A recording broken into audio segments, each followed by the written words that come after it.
Merhabalar, Beraber Örelim mi YouTube kanalıma hoş geldiniz. Bugün sizlere bu güzel modelin anlatımını yapacağım. Model oldukça kolay örülen bir model. Modeli yazlık örgülerinizde rahatlıkla kullanabilirsiniz. Bebek örgülerinde, büyükler için olan örgülerde, yeleklerde, hırkalarda, battaniyelerde kullanabileceğiniz güzel bir model çeşidi. Modeli ben 3,5 milim şişle beraber ördüm. Orta kalınlıkta ipten biraz daha ince bir iple beraber ördüm. Kalın iple beraber modeli denedim. Çok hoşuma gitmedi. Böyle biraz daha ince iplerde daha güzel duran bir model. Mercedes iplerde de gayet şık duran bir model. Modelimizin ön yüzdeki görünümü bu şekilde. Şöyle arka yüzdeki görünümü de bu şekilde. Modeli istediğiniz renklerle beraber rahatlıkla örebilirsiniz. Ben böyle çiftli lastik üzerine modeli uyguladım. Sizler istediğiniz başlangıç tekniği üzerine modeli örebilirsiniz. Haroşa üzerine de modeli uygulayabilirsiniz. Şimdi modelimizin yapımına geçelim. Modelimiz 2 ilmek ve katlarından oluşuyor. Ben şöyle size anlatabileceğim büyüklükte ilmeklerimi attım. Yine çiftli lastik uyguladım. Modeli bu şekilde sizlere anlatacağım. Sizler istediğiniz renkle beraber modeli örebilirsiniz. Dediğim gibi modelimiz 2 ilmek ve katlarından oluşuyor. Yapacak olduğunuz modele göre ilmek sayınızı atabilirsiniz. Şimdi modelimizin yapımına geçelim. Biraz lastik örgümü ördüm. Modelimin ön yüzündeyim. Burada hemen modelimizi yapmaya başlıyoruz. Modelimiz 6 sıradan oluşuyor. Birinci sıradayım. Kenar ilmeğimi örmeden aldım. İpi benden tarafa aldım. Bütün ilmeklerimi sıra sonuna kadar ters olarak örüyorum.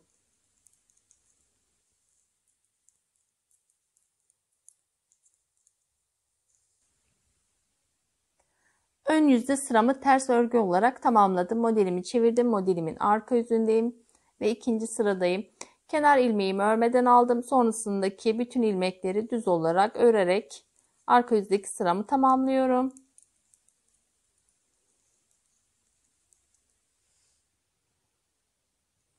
Arka yüzdeki sıramı tamamladım. Modelimi çevirdim. Modelimin ön yüzünde 3. sıradayım.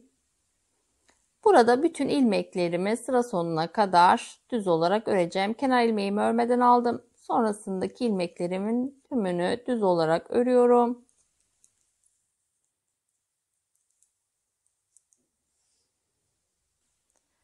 Ön yüzde sıramı düz örgü olarak tamamladım. Modelimi çevirdim. Modelimin arka yüzünde 4. sırasındayım. Kenar ilmeğimi örmeden aldım. İpi benden tarafa aldım. Bütün ilmeklerimi ters olarak örüyorum.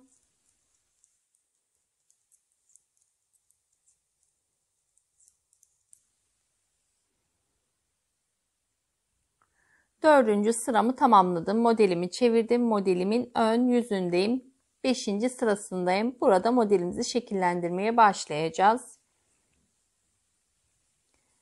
Kenar ilmeğimi örmeden aldım. Sonrasındaki ilmeği yine örmeden sağ şişimin üzerine aldım. Sonrasındaki ilmeğimi düz olarak ördüm. Örmeden almış olduğum ilmeği örmüş olduğum ilmeğin üzerinden şu şekilde geçirdim. Burada bir tane eksiltme yapmış olduk. Şimdi ipi benden tarafa alıyorum. Bir ilmeğimi örmeden sağ şişimin üzerine alıyorum. Sonrasındaki ilmeği düz olarak ördüm. Burada bir tane de ilmek dolanmış olduk. Çünkü burada bir tane ilmek eksilttiğimiz için onun yerine burada bir tane ilmek bu şekilde dolanmış olduk. İlmeğimi örerek sağ şişimi aldım. Burada örmeden almış olduğum ilmeği örmüş olduğum ilmeğin üzerinden geçirdim. Yine ipi benden tarafa aldım. Bir ilmeğimi örmeden sağ şişimin üzerine geçirdim. Sonraki ilmeği düz olarak ördüm. Örmeden almış olduğum ilmeği örmüş olduğum ilmeğin üzerinden şu şekilde geçirerek bıraktım. Yine ipi benden tarafa alıyorum. Bir ilmeğimi örmeden sağ şişimin üzerine aldım. Sonraki ilmeğimi düz olarak ördüm. Bir önceki ilmeğim üzerinden geçirerek bırakıyorum. İpimi benden tarafa aldım. Bir ilmeğimi örmeden aldım sağ şişime. Sonraki ilmeğimi düz olarak ördüm. Bir önceki ilmeği örmüş olduğum ilmeğin üzerinden geçirdim. 5. sıramızı da bu şekilde tamamlıyoruz.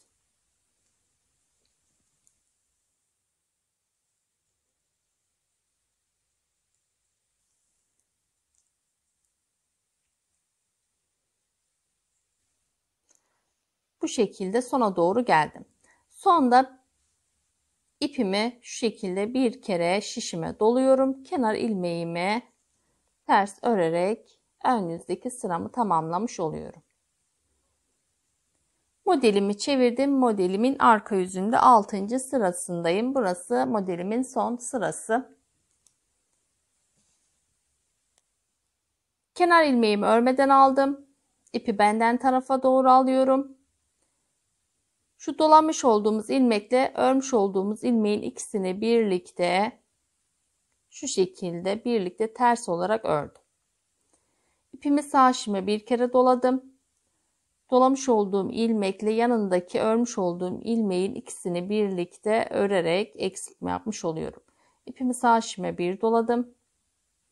2 ilmeğimi birlikte örüyorum. İpimi bir kere doladım. 2 ilmeğimi birlikte örüyorum. Arka yüzdeki sıramızı da bu şekilde tamamlıyoruz. Modelimiz 6 sıradan oluşuyor. 6. sıradayız.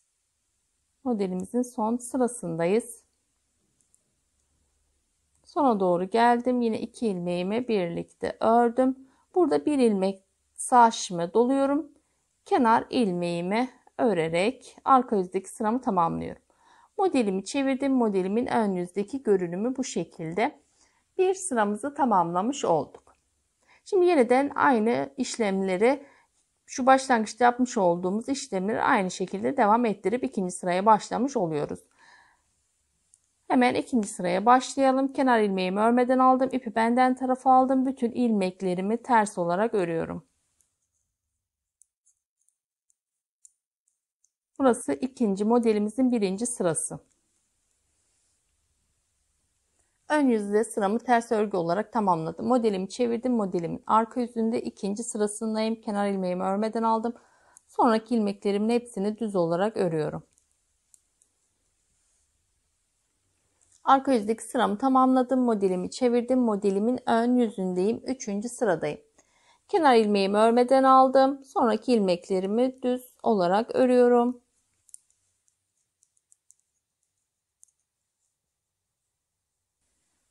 Ön yüzde sıramı düz örgü olarak tamamladım. Modelimi çevirdim. Modelimin arka yüzündeyim. Dördüncü sıramdayım. Kenar ilmeğimi örmeden aldım. İpi benden tarafa aldım. Bütün ilmeklerimi ters örerek sıramı tamamlıyorum. Arka yüzdeki sıramı tamamladım. Modelimi çevirdim. Modelimin ön yüzündeyim. 5. sıramdayım. Burada modelimizi şekillendirmeye başlıyoruz. Kenar ilmeğimi örmeden aldım. Sonrasındaki ilmeği yine örmeden sağ şişimin üzerine aldım. Sonrasındaki ilmeği düz olarak ördüm. Örmeden almış olduğum ilmeği örmüş olduğum ilmeğin üzerinden geçiriyorum. İpi benden tarafa aldım. Bir ilmeğimi örmeden sağ şişimin üzerine alıyorum. Sonraki ilmeğimi düz olarak ördüm. Örmeden almış olduğum ilmeği örmüş olduğum ilmeğin üzerinden geçiriyorum. Burada bir tane de ilmeğimizi dolamış olduk. Yine ipi benden tarafa alıyorum. Bir ilmeğimi örmeden sağ şişimin üzerine aldım. Sonraki ilmeğimi düz ördüm. Örmeden almış olduğum ilmeği örmüş olduğum ilmeğin üzerinden geçiriyorum. Bu şekilde 5. sıramızı da tamamlıyoruz.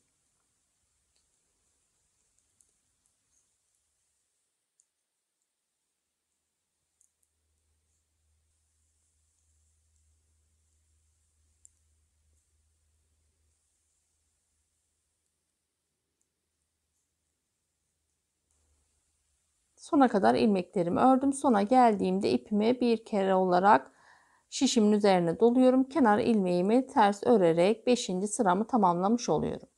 Modelimi çevirdim. Modelimin arka yüzündeyim. Kenar ilmeğimi örmeden alıyorum. İpi benden tarafa aldım. Burada bir dolamış olduğum ilmeğim var, bir örmüş olduğum ilmeğim var.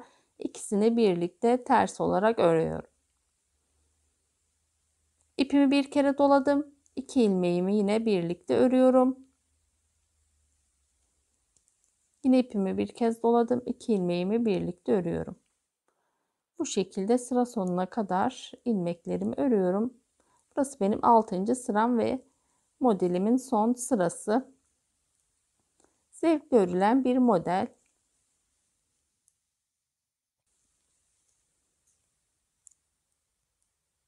yazlık örgülerde rahatlıkla kullanabileceğiniz bir model. Şimdi ilmeklerimi sona kadar ördüm. Sona geldiğimde yine sağ şişimi ipimi bir kere doladım. Kenar ilmeğimi ters olarak ördüm. Bu şekilde arka yüzdeki sıramı tamamlamış oldum. Modelimi çevirdim. Modelimin ön yüzdeki görünümü bu şekilde. Yine 3. sırayı yapmak için bütün ön yüzdeki ilmeklerimi ters öreceğim. Arka yüzde düz öreceğim. Yine aynı kurulum şeklini yaparak modelimizi ilerleterek büyüteceğiz. Bu şekilde sıralarımızı öreceğiz. Daha geniş şekilde örülmüş şekli bu şekilde. Güzel ve şık duran bir model. İstediğiniz örgü çeşitlerinde kullanabilirsiniz.